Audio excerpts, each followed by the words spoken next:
Here on Sky News today, we'll be interviewing a man full of generosity and kindness, a man who brought prosperity to his empire, a man who influenced all of Northern Africa and the Middle East. Hey, but what am I to say? Mansa Musa, I leave it to you. I was born in 1280 in Mali. My grandfather was named Abu Bakr. He was the brother of Sundiata Keita. Abu Bakr didn't ascend the throne, and his son, father, Fagalaye, had no significance in the story of Mali. I was a devout Muslim, and my pilgrimage to Mecca is what made me well known across Northern Africa and the Middle East.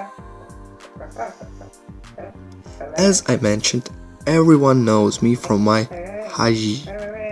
I started my journey in 1324, traveling from my capital city Niani on the upper Niger River of Vayata.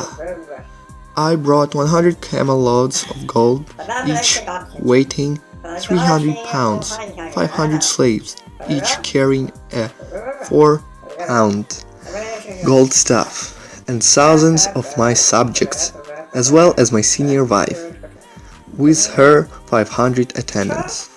As I returned to Mali, I brought back an Arabic library, religious scholars, and most importantly the Muslim architect Al-Sahil, who built the great mosques at Giao and Timbuktu and the royal palace.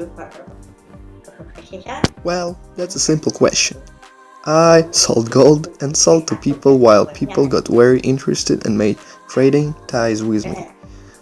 From there, I was well known across Northern Africa as well as Middle East. However, there was a downside to my wealth. I ran out of money due to my generosity and had to borrow it from my retainers.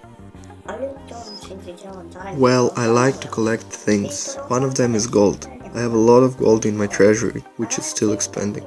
Also, I have a very nice variety of good and expensive slaves, which are strong and loyal to me. I used them once to help me to do a pilgrimage to Mecca, as I told. Also, I used 100 camels, which also carried a lot of gold in them. This was quite a memorable journey. Good old times. Another hobby I have is traveling. I love to set out on new adventures and see new things. One thing? Well, that would be quite difficult, as I despise these people. However, I understand that those people were jealous of my wealth and had nothing to look forward in their life.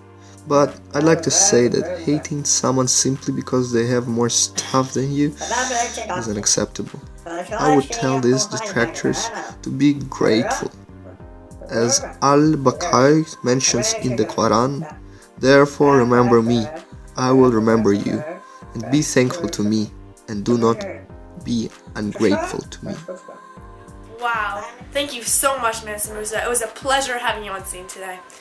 That's all for now. I'll see you next time on Sky News.